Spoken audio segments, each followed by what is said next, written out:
Will anyone do anything about hibiscus? Sang out a gentleman in the ring at Epsom.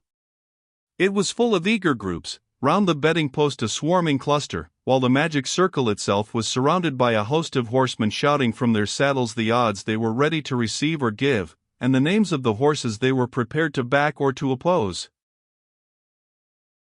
Will anyone do anything about hibiscus? I'll give you 5 to 1, said a tall, stiff Saxon peer, in a white greatcoat. No, I'll take 6. The tall, stiff peer in the white greatcoat mused for a moment with his pencil at his lip, and then said, Well, I'll give you 6. What do you say about Mango?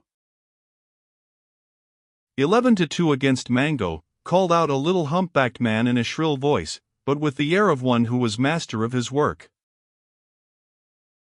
I should like to do a little business with you, Mr. Chippendale, said Lord Milford in a coaxing tone, but I must have 6 to 1. 11 to 2, and no mistake, said this keeper of a second-rate gaming house, who, known by the flattering appellation of Hump Chippendale, now turned with malignant abruptness from the heir apparent of an English earldom. You shall have 6 to 1, my lord, said Captain Spruce, a debonair personage with a well-turned silk hat arranged a little aside, his colored cravat tied with precision, his whiskers trimmed like a quickset hedge. Spruce, who had earned his title of captain on the plains of Newmarket, which had witnessed for many a year his successful exploits, had a weakness for the aristocracy, who knowing his graceful infirmity patronized him with condescending dexterity, acknowledged his existence in Pall Mall as well as at Tattersall's, and thus occasionally got a point more than the betting out of him. Hump Chippendale had none of these gentle failings. He was a democratic leg, who loved to fleece a noble, and thought all men were born equal, a consoling creed that was a hedge for his hump. 7 to 4 against the favorite, 7 to 2 against Caravan, 11 to 2 against Mango. What about Benedict? Will anyone do anything about Pocket Hercules? 30 to 1 against Dardanelles. Done. 35 ponies to 1 against Phosphorus, shouted a little man vociferously and repeatedly. I will give 40, said Lord Milford. No answer, nothing done. 40 to 1, murmured Egremont, who stood against Phosphorus. A little nervous, he said to the peer in the white greatcoat, Don't you think that Phosphorus may after all have some chance? I should be cursed sorry to be deep against him, said the peer. Egremont with a quivering lip walked away. He consulted his book, he meditated anxiously. Should he hedge? It was scarcely worthwhile to mar the symmetry of his winnings, he stood so well by all the favorites, and for a horse at 40 to 1. No, he would trust his star, he would not hedge. Mr. Chippendale, whispered the peer in the white greatcoat, go and press Mr. Egremont about Phosphorus. I should not be surprised if you got a good thing. At this moment, a huge, broad-faced, rosy-gilled fellow, with one of those good-humored yet cunning countenances that we meet occasionally on the northern side of the Trent, rode up to the ring on a square cob and dismounting entered the circle. He was a carcass butcher, famous in Carnaby Market, and the prime counsellor of a distinguished nobleman for whom privately he bet on commission.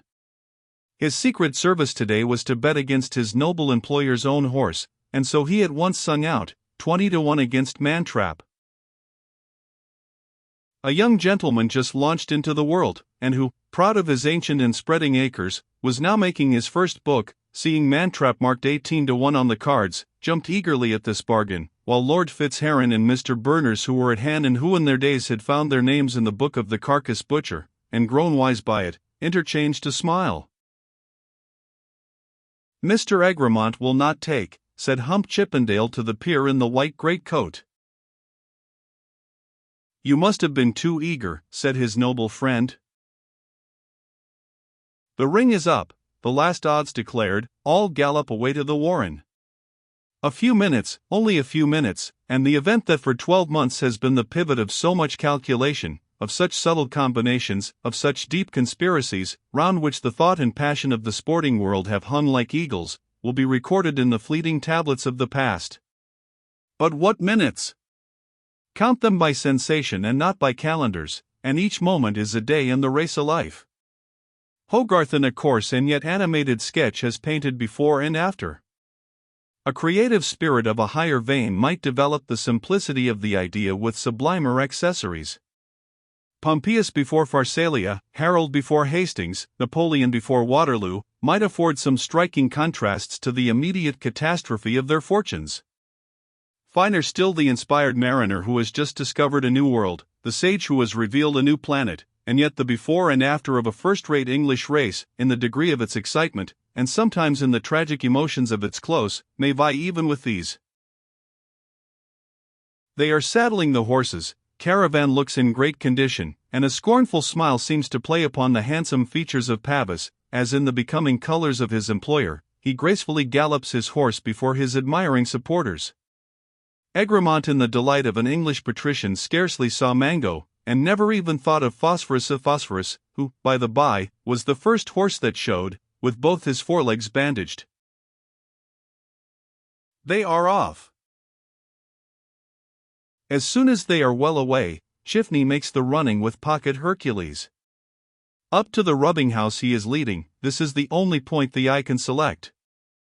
Higher up the hill, Caravan, Hibiscus, Benedict, Mahometan, Phosphorus, Michel Fell, and Rat Trap are with the grey, forming a front rank, and at the new ground the pace has told its tale, for half a dozen are already out of the race.